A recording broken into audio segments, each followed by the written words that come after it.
घर में मृत माता पिता या संबंधियों की फोटो लगानी चाहिए या नहीं। यदि लगानी चाहिए तो कौन सी दिशा में, बस इतना ही प्रश्न रखा है।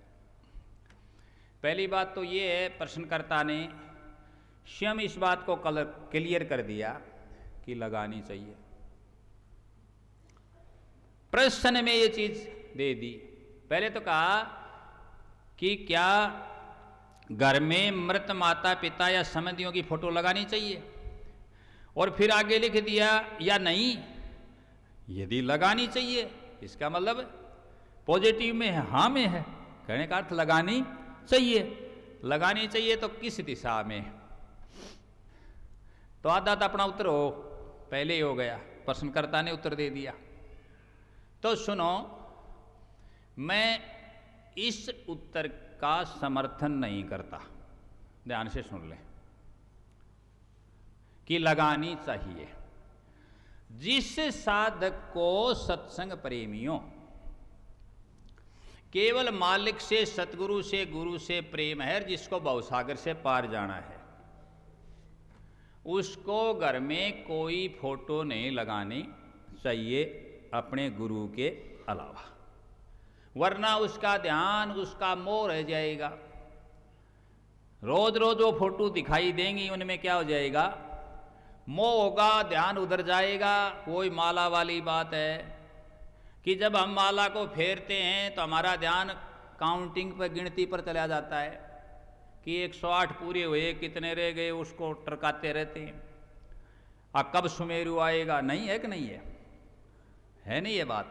इसलिए माला को कबीर साहब ने खंडन किया कि माला ऐसे नहीं, माला तो कर में फिरे और जिब्या फिरे मुख माही, मनवा तो चहु दिशी फिरे, ये तो सिमरण नहीं। हर चीज का कारण है कि माला के लिए क्यों मना किया। इसलिए मना किया कि हमारा ध्यान किस में रह गया? माला में रह गया। समझे बात को? तो कबीर साहब ने क्लियर किया कि माला तो कर में, कर नाम हाथ का, हाथ में टरका रहे हैं, और जिब्या फिरे मुख माई। यदि मुख से नाम भी ले रहे तो जीभ फिर रही है, लेकिन मनवा तो चहु दिशी फिरे, ये तो सिमरण नहीं। तो उसमें हमारा ध्यान अटक जाएगा।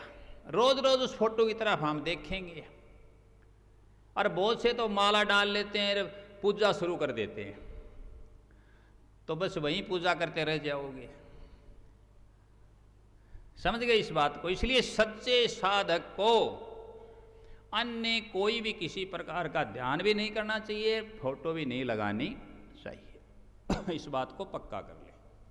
हाँ, जिसको लगानी उनके लिए बता रहा हूं, जो पुष्पा जी ने यश कहा है, उसके लिए यह विधान है कि यदि वो लगाना चाहें, उनका प्रेम इस प्रकार से, उनको तो मोक्ष मुक्ति से कोई मतलब नहीं है, चलो भाई हमें तो इनके पास जाना है, इनके साथ रहना है, तो ठीक है, वो लगाई। लेकिन दो बातें याद रख ले। एक तो उत्तर या पूर्व दिशा में लगाई, पहले नंबर पर उत्तर दिशा में। गृहस्थियों की बातें कर रहा हूं, ये आश्रमों का ध्यान मत कर लेना। आश्रम में कोई कहीं लगा दे, हमारे तो शनिवार को हम तो लोहा लाते हैं, शनिवार हमें नहीं खाता है। समझ गए बात? हाँ, मुर्दा मोद सभी बस गिनी, ठीक है ना। हम तो उल्टा उनको खाते हैं, याद रख लो इस बात को। हमें शनि से कोई मतलब नहीं, पक्का कर लो इस बात को कि जो भी आश्रम है, जो धार्मिक प्रतिष्ठान है, धाम है, पवित्र जगह हैं, वहां वो वैसे पवित्र हैं, वहां इनका कोई असर ही नहीं होता। इसको पक्का करें। वहां नियम वो लागू नहीं होते। गृहस्थियों के नियम अलग होते हैं और सन्यास के नियम अलग होते हैं, तो नियमों में वहां रहना। अब क्या, उत्तर में लगाओ। उत्तर में यदि जगह नहीं है, आपके पास व्यवस्था नहीं है लगाने के लिए, दीवार वगैरह कोई ऐसी समस्याएं होती हैं, मान लीजिए अपना गेट ही उत्तर में हो, करीब करीब गेट या उत्तर में होंगे या पूर्व में होंगे, तो पूर्व दिशा में लगाओ या उत्तर में लगाओ, इधर उधर देख करके और एक बात और ध्यान रखें, जो चले गए उनके साथ कभी भी जो हैं उनकी फोटो नहीं लगानी चाहिए। कहने का अर्थ, मृतक के साथ जो मर गए उनके साथ जीवित की फोटो नहीं लगानी चाहिए। अब फिर क्लियर कर दूं, स्पष्ट कर दूं, इस बात को ठीक से समझ लें।